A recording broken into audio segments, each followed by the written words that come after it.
created a 3D virtual world where you go in there and learn various sports using an avatar. So that is also e-learning in Singapore. So, all right. I've come to the end of my presentation, so I hope that it has benefited all of you. And more details are in the paper that I wrote. So this is a summary. Thank you very much. Thank you.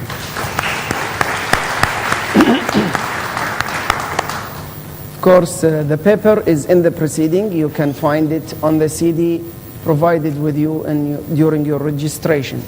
Now we have 10 minutes questions and answer period for our guest, Mr. Jing Jong. Any questions? Dr. Sharafuddin? Thank you very much for this fascinating show, and it's a kind of the utmost dream of a lot of societies around to enjoy such kind of development. I'm just wondering whether the accessibility or the laptop ownership from the students or from the pupils, are they supported by the government? You were telling that 2 to 5 or 2 to 6 for students. And I was informed that Bill Gates and others were trying to make it available laptops or notebooks for every student in developing countries, especially after the World Summits of Society, Information Society in Geneva, and after that in Tunisia. And I'm aware that the price of the hardware itself, it's much more easier and affordable in developing world. I think Singapore is not in that category. It has higher level of development. So I'm very interested in knowing about the accessibility or affordability of the laptops or notebooks for students. And you showed here the participation of students or pupils in the programs, the last views. I'm wondering whether you have also a kind of society for students or for pupils to make inputs in the system, because we all know that the information society in the third millennium is absolutely different from the theoretical things which were being in classical mind of the teachers. Thank you. Thank you. Okay, thank you for your question. Yes, I think there are two parts to the question. The first part is the one-to-one computing. It's a very interesting exercise, and I was privileged to be involved in the very first school in Singapore, Crescent Girls' School, which did the one-to-one computing for all students about maybe 5-6 years back by now. It is a rather challenging exercise.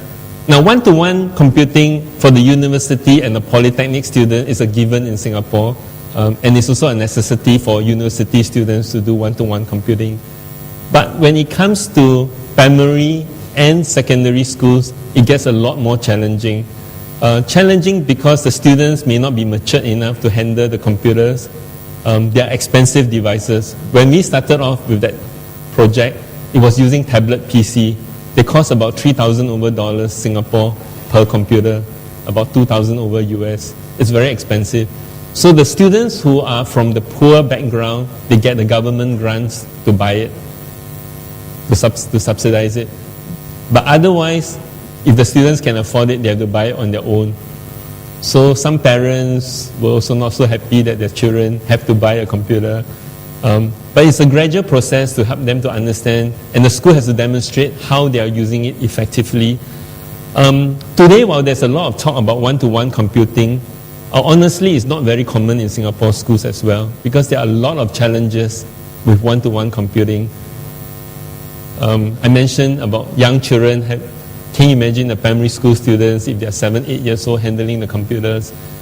There is a primary school in Singapore called the Futures. It's one of the future school called Beacon School. They started with one-to-one computing from primary 1, which is grade 1, 7 years old. So it is fairly challenging to make content, to make sure that it's used all the time effectively. So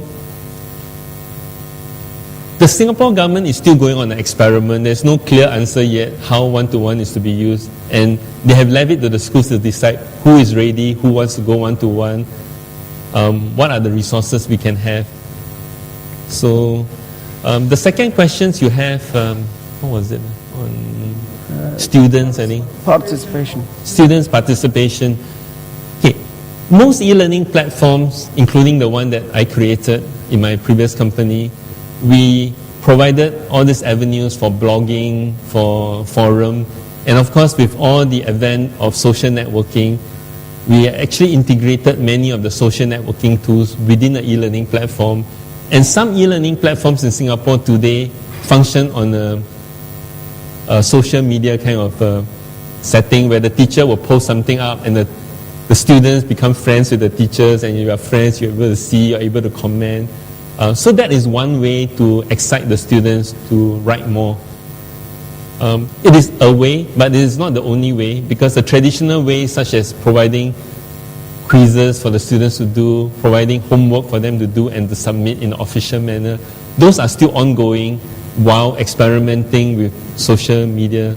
And some schools, while also using learning management platforms, they have also separately asked the students to go into some social media platform and engage them in that way. However, you can imagine that there are also certain problems. Sometimes the students get a bit excited, they use certain words that should not be used. And then it becomes quite bad because they know that other people, when they're able to see it, they see that it belongs to a school and why are certain words being used. Or sometimes the students may talk about some other students or a teacher in not a very complimentary way, and that is also quite negative. So it's a lot of education process going on right now to see what are all the tools we can use in a very effective way. Thank you. Due to time limitations, we have only time to entertain one question, please. Anybody, any question? We had here, but it's okay, go ahead. Thank you, Mr. Jin, for your valuable presentation. Would you please elaborate a little bit more on the assessment system, the assessment of achievement, or the assessment of the outcome of the e-learning? And in light of the autonomy in preparing the educational material, what about the harmony of the outcome? How you can achieve the harmony in the outcome or in the achievement? Would you please elaborate a little bit? Okay. So assessment and the harmony of the outcome. This gentleman want to ask. Maybe I take the we question. We will come to you as a last question. Go ahead, please. Oh, okay. Or So, okay, there are two parts to it. One is the assessment system. Now, for primary and secondary schools, all the learning management systems that are being used in Singapore right now, I mentioned that there was an e-learning tender. They awarded eventually to 3 companies. So the quiz portion is something that is compulsory, that all systems must allow the teachers to create questions to test the students. Now, it's very much left to the schools on what questions they want to create. And unlike universities, most of these quiz questions are there to prepare and drill the students, but they are not counted as part of the final assessment of the students. Because in the school system, we still need to sit for our final exams, for our midterm exams, and then those marks will count. However, a number of schools have started to use a portion of all these quiz marks that the students achieve. Maybe it contributes 5% or 10% to the overall marks the student receive at the end of the year. So to drive home the importance of them doing all these quizzes seriously. Yeah. We cannot go too much into like a university where a large percentage of the grades will be counted, because the parents will complain that maybe somebody cheated because he can do it at home, it's an open book and some things like that. Okay. So the other question is that the autonomy in content creation. Now that is pretty interesting, because when you have autonomy in content creation, you get all sorts of things coming out. So I was involved right from the start in year 2000 when the government started giving grants to the schools to choose vendors, private industry players to work with. So we have some schools that are very creative and come up with very interesting ideas about how e-learning can be used. And we were so inspired by some of the simulations and animations that they asked us to do that we subsequently built our whole business on making all this sort of animations. However, we also have certain schools that gave us a textbook and says, here's a textbook. I want you to just make content based on that. In what way? They have no idea. So we will have to use a judgment. And of course, over time, when the teachers become more and more familiar with content creation, and they see what is a good e-learning content, they give us better ideas. Now, all the schools in Singapore follow a standard syllabus, which is defined by the Ministry of Education. So as for the outcome, we will have to use our judgment how to meet the outcome best. So if we have to teach this concept of learning chemistry in the topic, we will then look at that and see what we can do to best meet it. In Singapore, this content resides and they are owned by the private companies that build them. If our content is good, the school will decide to use us. If our content is no good and doesn't meet the learning objectives, the school will not come with us. So in that way, it has a lot of pressure on companies to build good content that meets all the learning objectives that will fulfill how the students and teachers learn. Thank you, thank you. Yes, please. أشكر الدكتور. بالنسبة لأغلب أسئلتي أجاوب على دكتور، لكن باقي عندي الإنجاح بالتعليم الإلكتروني. المعلم كم يجب أن يكون نصابه؟ يعني وعدد الطلاب كم بالفصل وكم حصة أسبوعية للطلاب؟ To ensure the success of e-learning process, please provide us with percentage on the number of students per classroom and عدد شنو بعد؟ عدد الطلاب؟ Okay. Okay, in Singapore, it's typically 1 teacher to 40 students in a classroom. At the lower age group is 1 to 30 students in a classroom. The teachers are expected to all make some e-learning content of their own. But I remember in the first day, somebody was asking a question about how many e-learning tools are there out there in the world and so on. But really, some teachers use PowerPoint as an e-learning tool. They use Microsoft Word, Microsoft Excel as a tool. So they put it up. That is okay as long as you find that that is a way you can engage the students. But some teachers are more ambitious. They actually even bother to make a video or find some clips.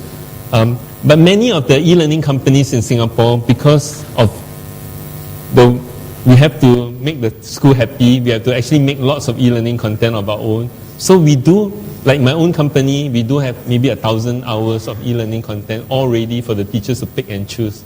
So if I'm teaching this concept about Newton's second law and I find that there is something interesting, I can actually drag it as one of the e-learning objects into my course. And then after that, I just create questions for the students to answer at the end of it. So that is also an e-learning content. So because of the long history that we have of the use of IT in the schools, many teachers today are quite comfortable with at least some simple use of putting the content. If not, schools also have what we call the IT support staff. Every school has been given a budget to have IT support staff. So sometimes the teachers will ask the IT support staff to help them make the e-learning content. The teacher will give the PowerPoint to the staff and the staff will put it up for the teachers. Very nice. معا نشكر الضيف مستر يي جينغ جونغ.